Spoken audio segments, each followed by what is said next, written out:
Quand j'ai découvert les faits qui ont donc été au départ de cette histoire qui se passe donc en 1945 en Pologne, d'abord la première chose qui m'a saisie, c'est combien c'était une histoire moderne, contemporaine, qui était tout à fait d'actualité. La situation de ce couvent est tellement hallucinant et tellement bouleversant que l'idée de traiter un sujet tel que celui-là, qui pose des questions sur la foi, sur, comme vous avez dit, l'engagement, mais sur les différentes fois, à la fois la jeune médecin, à la fois dans son métier, elle a une foi pragmatique qui va petit à petit rencontrer cette foi chrétienne qui unit ces religieuses et qui sont face à un drame humain tout à fait inédit, évidemment, et tout à fait paroxystique.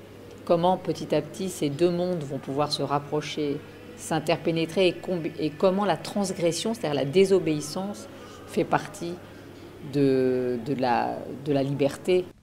J'ai pris des risques pour venir.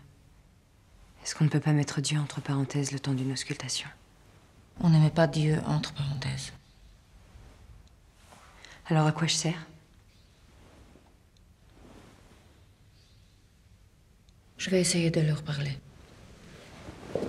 C'est vraiment un film à deux voix, je dirais. Il y a bien sûr Mathilde qui va complètement infléchir le destin de ce couvent, puisque si elle ne venait pas dans l'histoire, rien ne se produirait de la façon dont ça va se produire. Donc elle est un personnage qui va vraiment renverser le côté complètement fermé et autarcique, voilà, de ce couvent. Mais l'autre héroïne qui est en face d'elle, c'est Maria, la maîtresse des novices qui parle français donc, et qui va petit à petit faire que la vie est plus importante que l'ordre. Vous n'aurez pas seulement besoin de l'aide de Dieu. Nous sommes dans les mains de la Providence. Il vous faut quelqu'un de qualifié. Je peux vous faire envoyer une sage-femme de la Croix-Rouge polonaise. Vous faites ça, c'est la fin de notre couvent. Il sera fermé. Si nous sommes expulsés, nos filles seront livrées à la honte publique.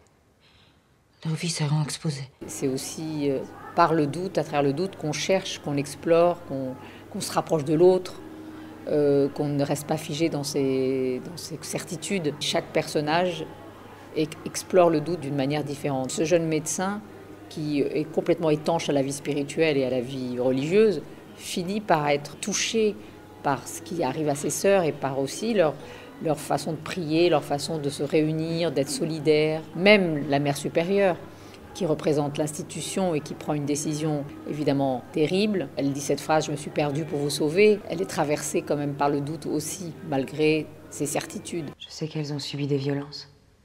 Je suis là pour les aider. Dites-moi comment m'y prendre. C'est difficile. Nous n'avons pas le droit de montrer nos corps. La pudeur était inhérente pour moi à la façon de filmer, encore que les scènes dans Les Innocentes, il y a des scènes assez crues, mais crues parce que nécessaires pour sentir ce qui se passe exactement et qu'est-ce que c'est de donner la vie et dans ce contexte-là. Et là, vous êtes au fin fond de la Pologne, dans une enclave qui est un couvent, avec une situation de choc. Elles sont en état de choc, parce que dans leur foi et dans leur religion, on ne doit pas se laisser toucher, on ne doit pas toucher le corps. Pour nous, quand ils ont fait irruption dans notre couvent, cela a été une horreur indicible.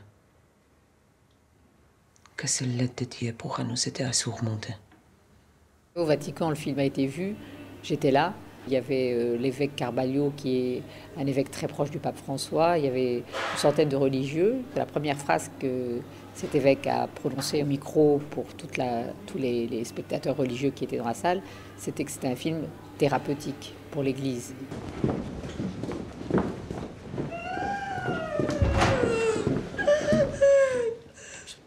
Kto to jest? Przyprowadziłam lekarkę. Bałam się o Do nią. swojej celi, proszę.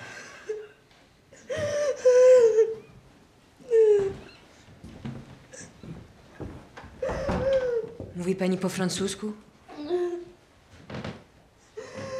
Oui, je parle français. C'est des immenses actrices polonaises qui ont déjà tout de suite se sont mis à être solidaires entre elles, comme un groupe. Elles ont fondé ce groupe très rapidement.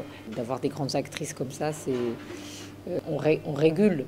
C'est comme un grand interprète, un pianiste, où vous régulez, mais la proposition déjà au départ est de très, très haute. J'ai le devoir de protéger notre secret.